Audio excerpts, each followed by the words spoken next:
Hey, DeLove Woods here with Cindy Simmons of the OSAA. Great overall state tournament. How'd you feel about the championship games tonight? Fantastic. I mean, anytime you get to see kids celebrate like that, it's nothing. I mean, this is what it's all about. And you know, and not. I mean, obviously there's somebody that wins and somebody that loses, but everybody's getting the experience, and kids are experiencing successes in different ways. So it's all fantastic. You bet. Right on.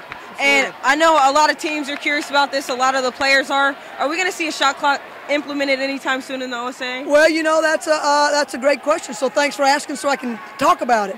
You know, the shot clock is actually not allowed per federation rules. Yeah. National Federation does not allow shot clock at the high school level.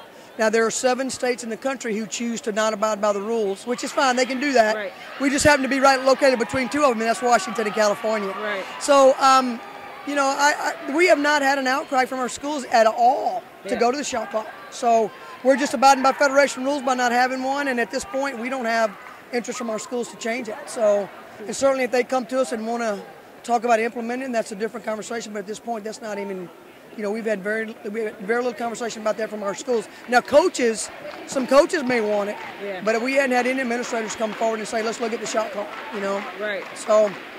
And in terms of the formats and the leagues changing next year, you bet. Are you guys excited about, you know, everybody moving over and not Moda Center? Is that the? Yeah, I will tell you, when we lost the Child Center back 5 years ago, I don't know where we would have gone with this tournament if the Rose Garden hadn't opened their arms to us. You know, now the Moda Center, obviously, but it has been a phenomenal relationship that we've had here with these guys, and you know, this is a really special venue for our kids to have the opportunity to play on this court. It's a really special deal. Right. But that is, you know, 5,000 seats is really a perfect size for our state championships. So we're excited about that, and you know, like I said, this has been a really fantastic 5 years, but we're excited to get back to a venue that's really more of the size that we need. And we want it to become a hot ticket. That's a good thing. Exactly. You bet. And last question here.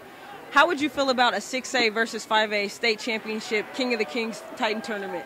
Bring it on. Bring it on? No, in all sincerity, that's, you know, one of the things that we don't have a tradition in Oregon of playing different classification championships. I mean, there's some states who play, you know, they'll have their, for example, if they've got 6 classifications like we do, they'll bring their 6 champions together and do an overall state champion. Right. We've never done that in Oregon in anything. I mean, individual sports, team sports, or anything. So, not right or wrong, just never what our schools have chosen to do in the past. So, there's no talk about that at this point. But certainly, our schools make our rules, and if that's what they want to do, we'd certainly look at it.